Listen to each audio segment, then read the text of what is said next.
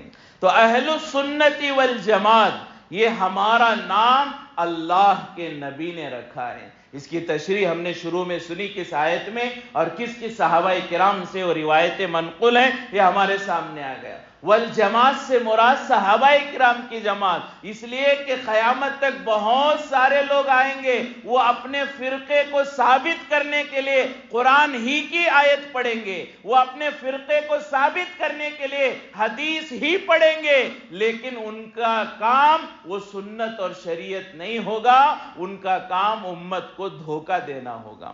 لہٰذا ایسے جو ڈپلیکیٹ لوگوں سے بچنے کے لیے حضور نے فرمایا میرے صحابہ کی پیروی کرو۔ آپ صلی اللہ علیہ وسلم نے فرمایا اصحابی کالنجوم، میرے صحابہ ستاروں کے مانند ہیں، بِأَيِّهِمْ اقْتَدَيْتُمْ اهْتَدَيْتُمْ، میرے صحابہ میں کسی کی غلامی کرو تم ہدایت کو پا جاؤ گے۔ حضور نے کیا فرمایا؟ میرے صحابہ میں کسی کی پیروی کرو، یہ نہیں کہا ابو بکر کی پیروی کرو باقی لوگوں کا میں نہیں بتا سکتا۔ حضور نے یہ کہا کہ ابو بکر کی پیروی کرو باقی لوگوں کے میں گارنٹی نہیں لے سکتا، یا چاروں خلفاء کی پیروی کرو باقی لوگوں کی میں گارنٹی نہیں لے سکتا۔ ایسا اللہ کے نبی نے نہیں کہا، اللہ کے نبی نے یہ فرمایا 1,25,000 صحابہ ہیں۔ کیا فرمایا اللہ کے نبی؟ میرے 1,25,000 صحابہ کے ہر مرد کے بارے میں کہتا ہوں اس کی پیروی کرو سیدھے جنت میں جاؤ گے، صحابہ کے عورتوں کی پیروی کرو گے جنت میں جاؤ گے، صحابہ کے بچوں کی پیروی کرو گے جنت میں جاؤ گے، صحابہ میں ہر ایک صحابی کی گارنٹی میں لیتا ہوں، یہ اللہ کے نبی نے فرمایا۔ اب اگر ان صحابہ پر بھروسہ نہ ہو، ان صحابہ پر ہمیں شک ہو کہ ان سے کیسے لے، ہم ڈائریکٹ حدیث سے لیں گے، ہم ڈائریکٹ حضور سے لیں گے، تو گویا کہ یہ مطلب ہوا ابو بکر پر مجھے بھروسہ نہیں، میں ابو بکر سے بڑھ کر ہوں، مجھے عمر پر بھروسہ نہیں، میں عمر سے اچھا ہوں۔ گویا کہ ہم اپنے آپ کو اس جگہ پر کھڑے کر رہے ہیں۔ تو ہمارا نام اہل سنت والجماعت کس نے رکھا، کیوں رکھا، اس میں کون کون سی چیزیں اور کیا کیا چیزیں داخل ہیں، یہ ہمیں معلوم ہونا چاہیے۔ کسی کو جواب دینے کے لیے نہیں، ہاں ہمیں معلوم ہو کہ جو طریقہ ہمارا ہے وہ قرآن و حدیث کے مطابق ہے، کامیابی کی جماعت ہے، اور اس طریقے پر شرع صدر ہو، اور یقین ہو کہ مرنے کے بعد اسی کی بنیاد پر انشاءاللہ اللہ میری مغفرت فرمائیں گے اور جنت میں داخلہ ہوگا۔ کسی کو جواب دینا مقصود نہیں ہے، ہم کیا ہیں یہ ہمیں معلوم ہونا چاہیے۔ تو اہل سنت والجماعت کے نام کے پیچھے کے وجوہات، یہ سب چیزیں مختصراً انداز میں بیان کرنے کی کوشش کی گئی۔ اللہ ہم سب کو جو ہے اس پر شرع صدر نصیب فرمائے، کسی بہکانے والے کے بہکاوے میں آنا سے اور حق سے جو ہے پیچھے رہ جانے سے اللہ ہم سب کی حفاظت فرمائے۔ اور اگر اللہ نے زندگی دی، کہنے کی توفیق دی، تو آئندہ انشاءاللہ سنت اور حدیث میں کیا فرق ہے۔ ہم اپنے آپ کو اہل سنت کہتے ہیں، بعض حضرات اپنے آپ کو اہل حدیث کہتے ہیں، تو حدیث اور سنت کسے کہتے ہیں، حدیث اور سنت میں کیا فرق ہے، کس پر عمل کیا جائے، کس پر عمل نہیں ہو سکتا، کس کے کیا فائدے ہیں، کس کے کیا نقصانات ہیں۔ اگر اللہ نے کہنے کی توفیق دی تو انشاءاللہ اس عنوان پر بھی گفتگو کرنے کی کوشش کی جائے گی۔ اللہ تبارک و تعالی ہم تمام کو موت تک ہدایت پر رہنے کی توفیق نصیب فرمائے، ہر طرح کی گمراہی سے اللہ ہم سب کی حفاظت فرمائے۔ ایک اعلان یہ ہے کہ عبد القادر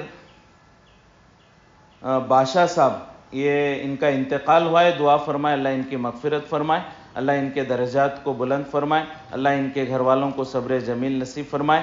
اسی طرح اور ایک ساتھی وہ بھی انتقال ہو گئے، اللہ ان کی مغفرت فرمائے، ان کے درجات بلند فرمائے۔ خود ہمارے والدین میں، رشتہ داروں میں، اساتذہ میں، پوری امت میں، خاص طور کے فلسطین کے مسلمانوں میں جو شہید ہو چکے، انتقال کر گئے، اللہ ان سب کی مغفرت فرمائے، اللہ ان کے درجات کو بلند فرمائے، اور اللہ ہم سب کو جو ہے ان کے لیے کثرت سے دعائیں کرنے کی توفیق نصیب فرمائے۔